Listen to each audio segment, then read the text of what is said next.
Shall we start?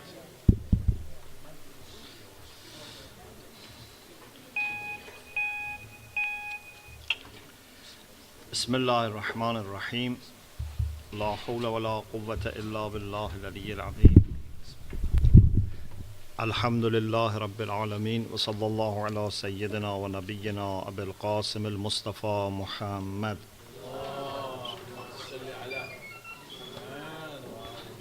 وآله الطيبين الطاهرين لا سيما بقية الله في الأرضين أجل الله تعالى فرجه الشريف اللهم أخرجني من ظلمات الوهم وأكرمني بنور الفهم اللهم افتح علينا أبواب رحمتك وانشر علينا خزائن علومك برحمتك يا أرحم الراحمين. As you remember, we studied last session human dignity, and now we want to see what are the outcomes of believing in human dignity. The first thing is freedom, because Allah subhanahu wa ta'ala has given all human beings honor and dignity. لَقَدْ كَرَّمْنَا بَنِي آدَمَ. This is the universal dignity that all have. We said on top of this, we can have extra honor by having piety and knowledge, but there is a minimum that all children of Adam have. And based on that, they are free. Allah has created them free. Imam Ali alayhi salam said, لا تكن عبد غيرك قد جعلك الله حرة. Don't be a slave for someone else. God has made you free. So, what is this freedom? In order to understand better different aspects of freedom, we mention three major elements. One is freedom in the sense of being able to choose, to have free will.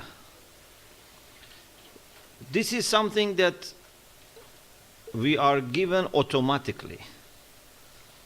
We are given by God the ability to choose. Human beings have no fixed option, no fixed route in front of them. We have always 2, 3 or more things to choose from. They can be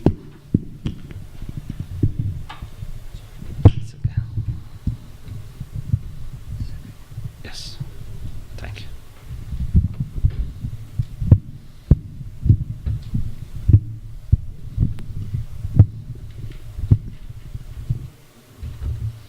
Thank you. There can be sometimes a choice between good and bad, sometimes between good and better, sometimes between bad and worse.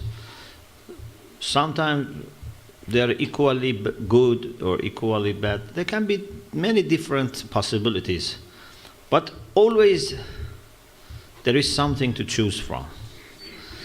This is, in a sense, a philosophical freedom, and this is something that no one can take it away from us. People can limit my freedom, as we will see in the second type, but no one can make me totally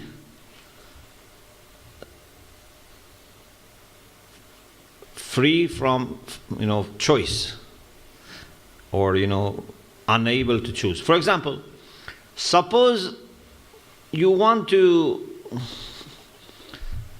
study and there is someone who doesn't let you to study. There were times that education was for some class, not everyone was able to have education.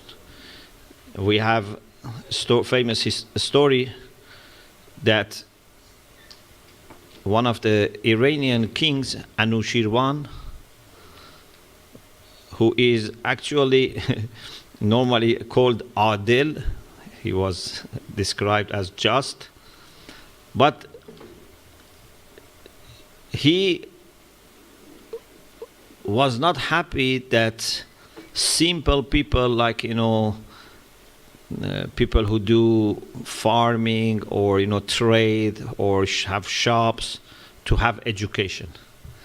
In their system, education was only for the royal family and class and for the Zoroastrian priests. Ordinary people could not have education. So once, when there was a fight, a war, and this war needed lots of money, the treasure house was facing shortage.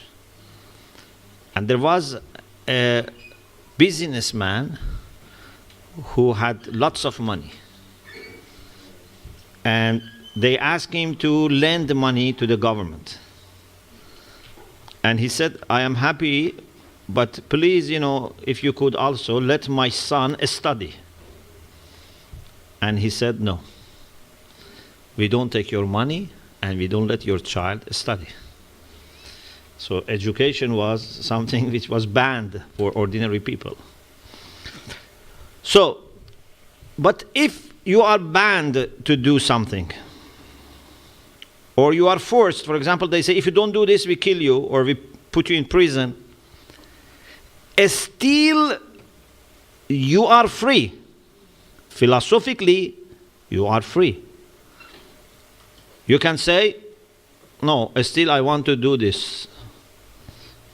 You may face some consequences, but philosophically you are free. No one can take away your freedom when it comes to your ability to choose.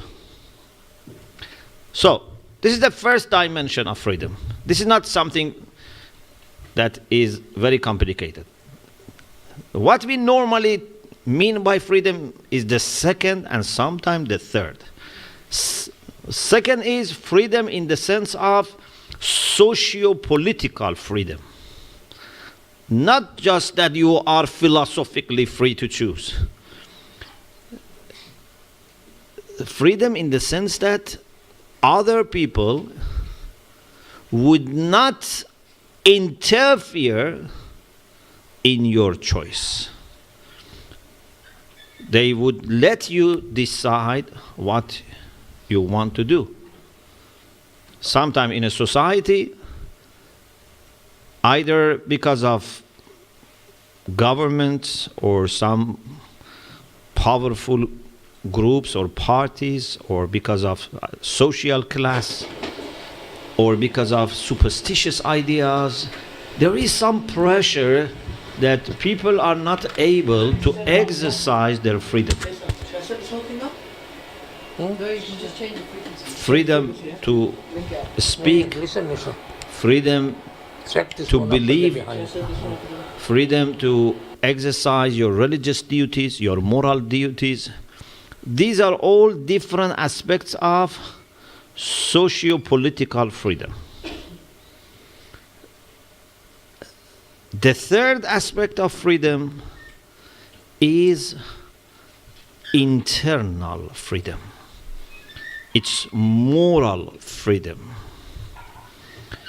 And that is to be able to resist against your temptations, against your lower desires, and choose what you are morally supposed to choose. This is very important. The second is also very important, but without the third, the second also cannot be sufficient. Because imagine if we have a society in which government, powerful people would not force you what you are supposed to do. But you are a person who is morally weak, a person who goes after instant pleasure, then they can manipulate your freedom. They can use your weakness and make you choose what they like. This is the power of propaganda. You are choosing. No one is forcing you, you have to buy this product. Yeah? There is no police or there is no prison if you don't buy this. But because there is some weakness in us and they know what is our weakness, they can manipulate our choice. Yeah? And we go after what they want, but we feel we are very free. We are very happy that I decided to buy this. Not knowing that if it was only you, you were not going to buy this. Or it was you, you were not going to vote for this politician. But they have carefully analyzed your way of thinking, the way you like things to happen, your weakness, your strengths, everything, and with some careful campaign policy, with using psychologists, psychotherapists, they program everything in the way that you happily follow their order. And you feel, it's my choice, but indeed, it's put into your mind. Therefore, the third type of freedom is very important. If you are able to resist against your temptations, if you are able to control your anger or your appetites, and take your time and think and reflect and consult, and then finally make the best decision, external factors cannot limit your freedom. They can create troubles, but in the end, you make the decision. So, we believe that human beings should have all these types of freedom that we have mentioned. Socio-political freedom, and also a spiritual or internal freedom, as they have also philosophical freedom by creation. People should be able to choose for themselves what type of religion to have, what type of belief to have, what type of ideas to have. This doesn't mean that every decision is good. No, you can make mistakes. You will be answerable to God. You will be answerable to your own conscience. But other people should not impose on you. Even if it is the best choice, it should not be imposed. Even religion should not be imposed. La ikraha fid din. We can help people to make good choice, but we should not impose on them our choice. So this is about freedom. The next issue is safety and security. All human beings should be able to have safe and secure life. Of course, even we believe animals should have safe and secure life, unless an animal is used for food, or an animal is dangerous, and to protect human life you have to kill a dangerous animal. Animals should not be killed unless for food or protection. Means for the service of life they can be killed, but not just for the sake of leisure, hunting for leisure. We don't have such thing in Islam. Animals should be protected. Plants should be protected. But in the first place, human life has to be protected.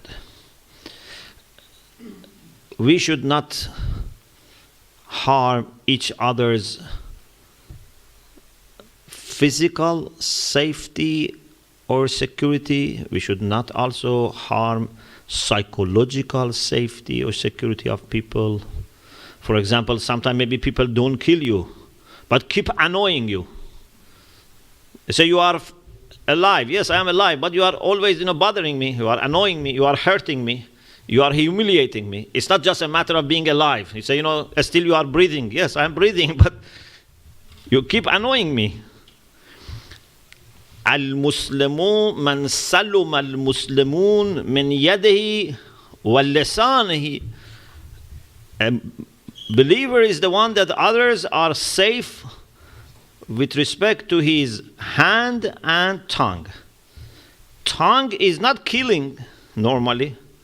Yes, you can dictate to someone, for example, to kill, but normally tongue is for hurting psychologically or damaging someone's reputation.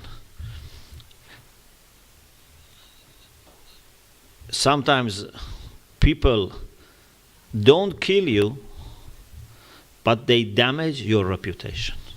They say, we didn't kill anyone. Quran says sometimes there are things that are worse than killing. Al-fitnatu ashaddu min al-qatl. Sometimes creating confusion, misguiding people, or damaging people's honor and reputation can be worse than killing. So we have to be very careful. May Allah help us to avoid hurting people. Zulm, injustice, is very destructive. The worst thing is to do injustice, especially with the people who are under our care or who are vulnerable. If someone is strong like me or stronger than me and I do zulm, still is very bad. But that person can defend himself and can react. But if I am in a strong position and the other party cannot defend, like my children, like for example people who work for me and they have no ability to defend their rights, or they have fear. So the hadith says, إِيَّاكَ وَظُلْمَ مَنْ لَا يَجِدُ عَلَيْكَ نَاصِرًا إِلَّا اللَّهِ. Be very careful, extra careful, with respect to doing injustice to someone who has no helper other than Allah subhanahu wa ta'ala. When, na'uzu billah, we put someone in corner and we think we are strong and we can attack or humiliate, and that person has no one to defend, and he says, Ya Allah, you are finished, destroyed. Because he has no helper other than Allah subhanahu wa ta'ala. So he wholeheartedly is asking Allah for help. So when we talk about security and safety in Islam, it's not just physical. It's physical, it's mental, it's psychological, it's spiritual. It's very comprehensive. When I go out of home, I should be feeling that I would be safe. No one is going to kill me, or no one is going to injure me, or no one is going to attack me and take my money, or no one is going to humiliate me. And also, I should be feeling safe that my family at home are safe. No one is going to hurt them or harass them. And we can have honorable life. So it's a very comprehensive concept of security and safety. The other outcome of believing in human dignity is equity. There must be equity. We don't say equality because it may not be necessarily a matter of being exactly the same. Like, for example, as we always use this example, that, for example, a good teacher is not the one who gives the same mark to all students. That's equality, to give the same mark to all students. What we want is every student should be treated with fairness, with justice, and they should be equal before the law, the regulations, the teacher, the principal, head teacher. No privilege for someone against another one. No discrimination. So there must be equality, or more precisely, equity before law and before the government. In the society before Islam, in pre-Islam society, one of the major problems was that there was discrimination. They had a very bad way of dividing people. For example, Arabs over non-Arabs, Ajams. If you are Arab, then you are much better, much higher, you are superior to non-Arabs. Or if you are from Quraysh, a special tribe, then you are better than people who are not Quraysh. And sometimes tribes could be fighting each other over who is better. On the other hand, sometimes there were other people who were, for example, and still maybe today we have this problem, that, for example, they say we are better than Arabs. Or, black and white. Sometimes white are racist, sometimes black people are racist. It's not that only white people are racist. Sometimes black can become racist because it's a reaction. But Prophet sallallahu alaihi wasallam used to say, there is no privilege for Arabs over non-Arabs, or non-Arabs over Arabs, for the white over the black, or the black over the white. The only privilege comes with taqwa. So you can be Bilal from Ethiopia, or you can be Suhaib from Rome, or you can be Salman from Persia, or you can be Ammar from Arabia. No problem, you are all brothers. It's only between you and Allah to decide who is better in taqwa. That is not something that even we can say, that you are better because you have more taqwa. That is decided by Allah subhanahu wa ta'ala. We cannot say we give some privilege to this person because he is more pious. That's to Allah. We cannot say we give more salary to muttaqin. We give more, for example, bonus to those who do salatul layl. No, we love them, but we treat people not based on these things, because these are with Allah subhanahu wa ta'ala to choose. One issue which is mentioned in the book here, how much time? Yes. Is about slavery. As you know, slavery is a historical issue, and all major religions dealt with it. In Christianity, in Judaism, even in the time of Ibrahim alayhi salam, before there was such a thing as slavery. What Islam did was, because it was a kind of established practice, Islam, instead of fighting it directly, tried to do few things. One, to stop new people becoming slaves. Because in the past, any tribe, any group who were stronger, they could attack and enslave the defeated people. But Islam said there is no way to enslave a free person. There is only one case in fiqh that if there is a person who is involved in fighting against believers, is kafir harbi, is killing believers and is taken as a captive during the battle, then this person has few options.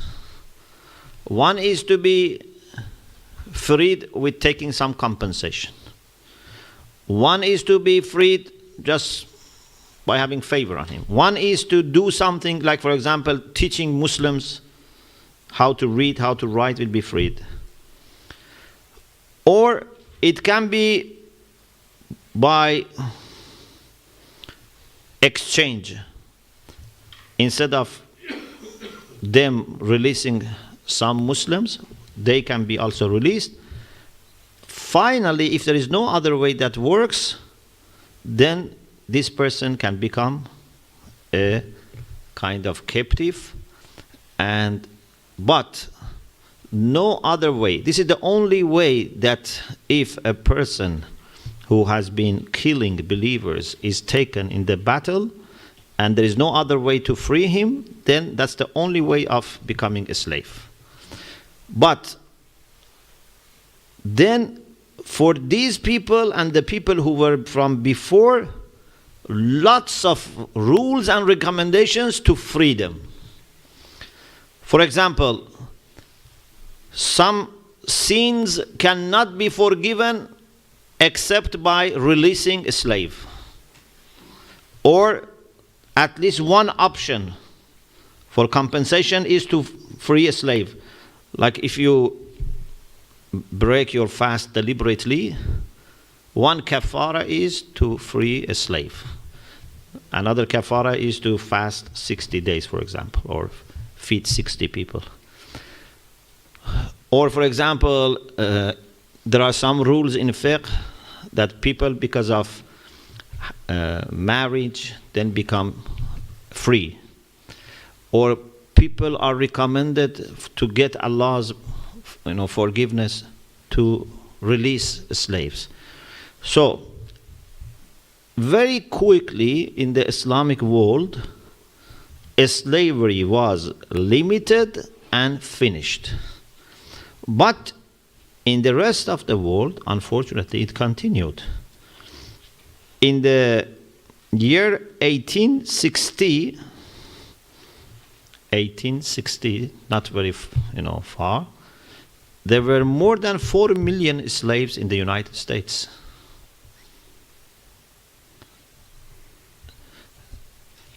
We had fight between northern states and southern states over slavery. The southern states used to defend slavery. So Islam says that no one has a right to take other people as slaves or even to limit their freedom, and they are all created by Allah subhanahu wa ta'ala equally. The next point is about abortion. One aspect of human dignity is that human life, even at very early stage, even at the time of pregnancy, even before birth, has to be respected. We cannot say we only respect newborn babies and onwards. Even a child who is not yet born is to be respected, especially after the soul is created. Normally, the jurists say 122 days 120 days after pregnancy starts, then we have the soul. So abortion is prohibited as soon as pregnancy starts, but after the soul is created, then it's very, very severely prohibited, because we have now a human being. When the soul is there, we have a human being. And even if the life of mother is at risk, you cannot kill the baby in this stage, because that's a human being and this is a human being. The only way that might be allowed to abort is if you are sure that you are either going to lose both or at least have mother. So if you know that the child is going to die anyway, just you can save the mother, then that's prohibited. That's permitted. But if you say there is a risk, 30%, 40%, 50%, mother may die, there is a risk that is not guaranteed. So we kill the child to save the mother. This is not possible. So it's a human being, and we cannot say which one is more important. This is, beautiful, that you cannot say which human being is more important than the other one. Even a child, you cannot, kill the child for the sake of a young person or an old person, or vice versa. Unfortunately, in the world, it is estimated that every year something about 42 to 70 million abortion takes place. Can you imagine? 42 to 70 million people are killed, and more than 90% are without any problem. It's not that there is a health risk, there is for example chance of mother dying or whatever. This can be left alive and they will be born and become human beings. But unfortunately, because they don't see the child, they take it easy. If there is a child and they are killing the child, they feel bad. But because they don't see the child, they don't feel bad. There is a photo which had big impact on the world, and we actually contacted the photographer and we took permission to put this picture here. You see, this is an aborted child, and with the hand has taken the finger of the doctor.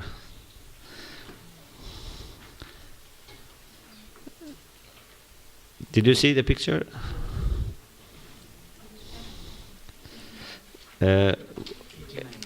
89. This page. Yes.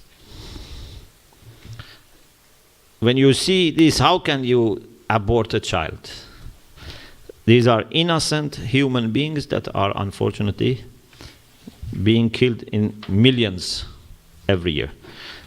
Islam says that as soon as pregnancy starts, as soon as haml starts, implantation has taken place, no abortion is permitted.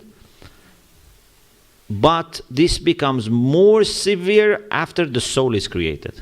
So if before the soul is created in that 120 days, there is a really high risk for mother, abortion might be permitted. Or according to some jurists, if there is usru haraj, something that cannot be tolerated. For example, a person, God forbid, is raped and cannot tolerate having this child, and the society is not going to accept that, whatever. But this is before the soul is created. after 120, no such considerations can give right to abort. It's a human being. And even if mother does something to abort the child, or father, they are responsible and they have to pay diya, blood money, to the other party. And this becomes more and more severe. So human life is to be respected even before birth. And this continues till after death. I don't have time now to go into that discussion. Maybe inshallah next week I will mention that even after death we have to be respectful to human life, and because of that we have to be respectful to the body that used to be body of a human being. You cannot say it's dead, we burn it, or we put it in some acid to dissolve. I was traveling and saw in a Flight magazine that there is a way now in Canada, someone introduced this.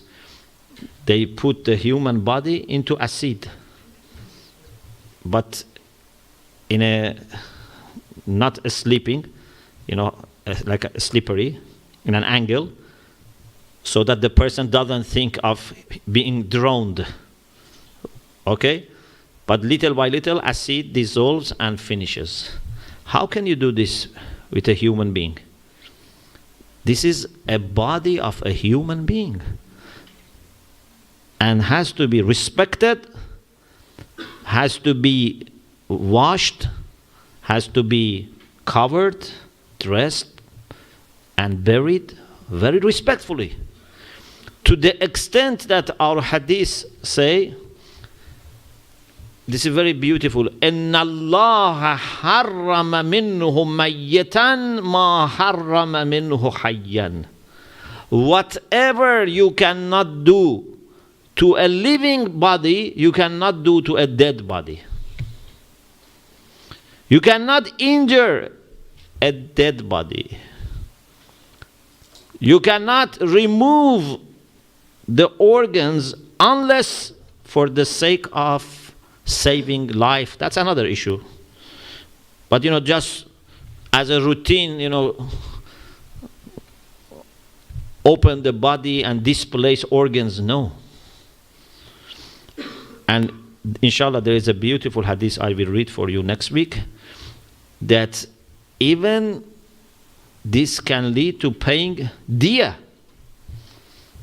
If someone removes the heart, for example, of a dead body, which if he was alive would have killed him, this has diya. You cannot do this. If we observe such respect for human life, whether it's in burial or it's a dead person, then no one would dare killing people. We have to teach everyone to have maximum respect for humanity, so that no one, one day thinks, I have an excuse to kill people. And I believe any game in which killing is done for getting a score has to be prohibited. It's against humanity. It's against morality. How can you make it a source of fun and pleasure to kill? And blood comes, people are exploded. This is immoral game. Why we cannot put in game feeding people, making home for homeless, giving, security to people? Why game should be killing and destroying? Then these people one day say, let's try it, in a real life. Let's kill people and enjoy it. Na'udhu billah, it becomes, normalized and naturalized. May Allah subhanahu wa ta'ala enable us to appreciate the gift of humanity that we have received and show maximum respect to other human beings. Alhamdulillah Rabbil Alameen.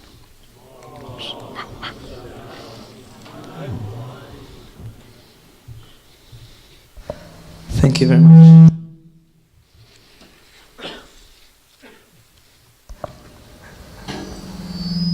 Thank you very much, Sheikhna. Any questions?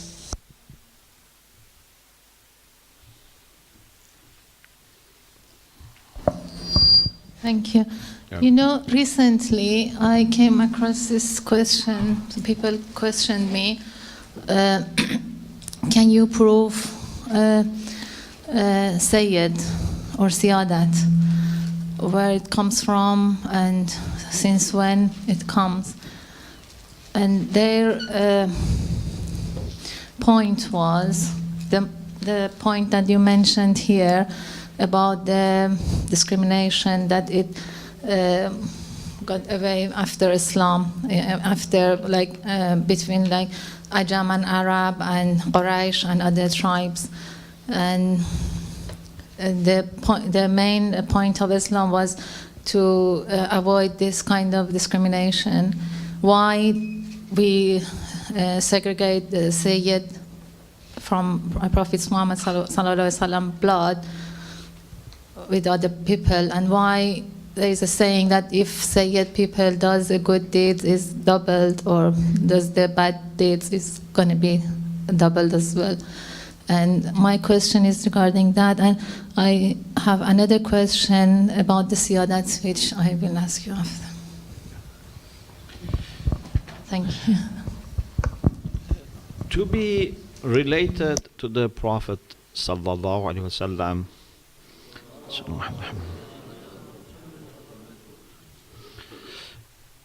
does not give a special privilege, in the sense that, for example, other people should say 17 rak'ah prayer, they pray less.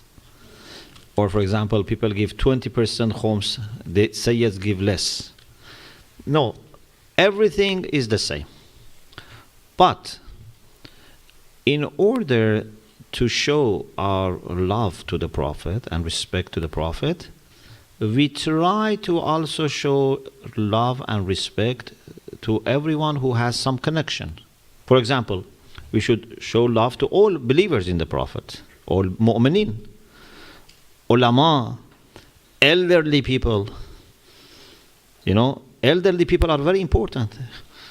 If someone has been a Muslim, a believer in Islam for 50 years, 60 years, 70 years, 80 years, has great respect just because has spent his or her life in Islam. Sayyids also are one of those groups of people that because they have some connection with the Prophet, we should show them respect. But they should not demand anything. They should not say, you should, bow in front, before us, for example, give us some special privilege, when I come, everyone should stand up. No. We respect them out of love, but they should think they are like anyone else. And any person who has a connection has to be more careful. For example, it's not only Sayyids. We have about the Shia. Imam alayhi salam, for example, said to one of the Shia, Al-Hasanu min kulli ahadin hasan wa min ka ahsan li makanika minna. Wal-qabihu min kulli ahadin qabih wa min ka aqbah li makanika minna. If you have Muslims, Sunni, Shia, and they do one thing good, from the Shia, this good is better. Because you are counted as a person who is associated to Imams. So you have to be very careful.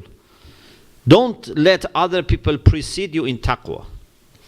And if you do something bad, it's worse.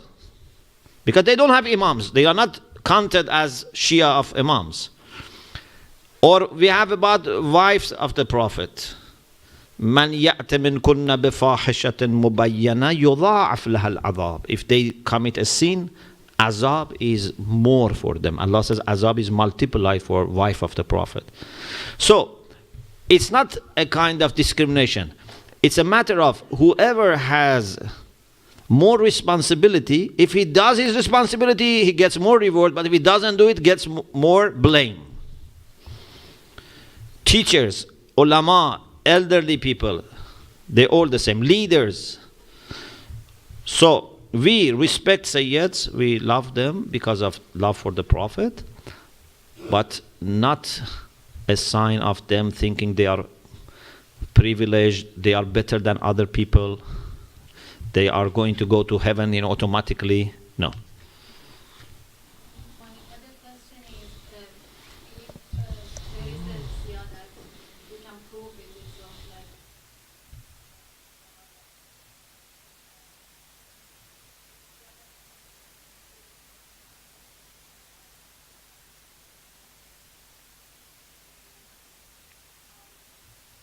Now, with the father, if your father is a sayyid, you become sayyid, otherwise you are not a sayyid. And my last question is, has it happened from Haram, was it sayyid or not? We have different definitions of Sayyid. One definition is any person who is from progeny of Hashim, the grandfather of the Prophet, it's Sayyid. One definition is anyone who goes back to the Prophet through Lady Fatima and Imam Ali. And this is the normal definition that, for example, for Khums, when we want to give Sahm Sadat, should be a progeny of Imam Ali and Lady Fatima. But sometimes we mean Sayyid, whoever goes back to Ahlul Bayt. Then, if Imam Ali has a child from another wife, like Hazrat Abul Faz, is Sayyid. But not in that definition, which is a progeny of the Prophet. Because if it's a progeny of the Prophet, it has to be through Lady Fatima and Imam Ali. Then, anyone who goes back to Lady Fatima and Imam Ali, whether from father's side or mother's side, is mahram to Lady Fatima. But most of ulama say nasab is through father. Most of them. Not mahramiyya, but nasab. So mahramiyya is there. So for example, if your father was not Sayyid, but your mother was Sayyid, you are mahram to Lady Fatima, if you are a man, for example. But your nasab is counted according to your father. This is the majority of ulama. But there have been some ulama who said no. Even if the mother is Sayyid, the person can receive khums, Sahm Sadat. It's a technical discussion. There are discussions, but to be on the safe side, it's better to limit it to the minimum which is certain. And that is someone that through father is connected to Amirul Mu'minin, Lady Fatima. This is the minimum, and this is to be on the safe side. Yes. Assalamu alaikum. Maulana, I got a question on abortion. In which circumstance does Islam allow abortion, and what is the diya for it? If it is before installment, before 120 days, abortion can be permitted if there is a serious risk for mother's life, or according to some fuqaha, when there is usru haraj, means a kind of difficulty which is normally not possible to tolerate. Okay? Not little difficulty. For example, you know that this child has some kind of disability, for example, some kind of genetic problem, and it's going to make life for him or her difficult. And the soul still is not created. So, fuqaha may permit abortion. But after 120 days, no. Even if it's difficult, or if the child is going to, for example, be facing problem, because it's not a human being. If you have a human being who has difficult life, can you say you can kill yourself? No, it's a human being. And we have to respect human life. So, as soon as pregnancy, as soon as haml starts, abortion is prohibited, but it becomes more and more severe till becomes 120. After that, it's a complete human being and it has maximum diya, which I think, if I'm not mistaken, is 100 dinar, if I'm not mistaken. But before that, when it is alaqa or muzq or bone is there, the diya increases. But when it is soul created, then it is maximum.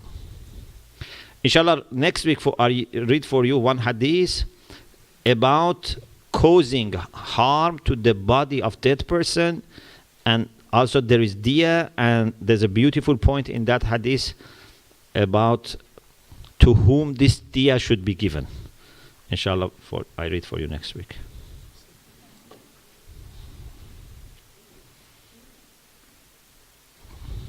Sorry.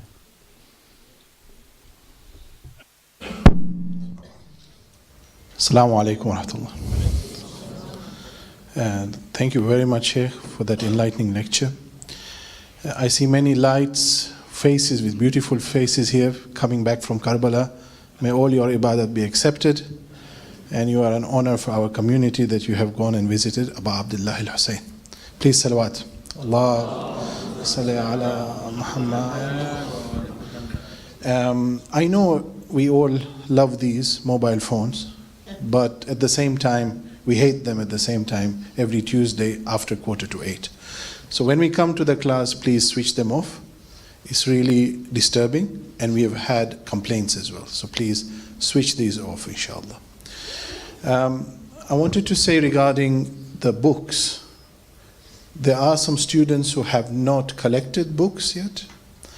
So next Tuesday will be the last opportunity to buy a book. After that, the shop is closed. But it's very important. And I know that some students say, well, I've got one copy at home, but surely the book is not for putting on the cupboard. It is to be used, is to be writing in, and the more notes inside, it's more beautiful and more knowledge inside, inshallah. So please do tell each other, if you forget, books next week, especially to family members. Regarding family members, I think always the ladies get the most thawab. They're always in attendance, whilst the gents, we are always deprived of that thawab. Inshallah, if the ladies can tell the men folk to come, and we will see a greater attendance next week, inshallah. Now we'll have a 5-minute break, and after that we will continue with second lesson. Thank you, sir.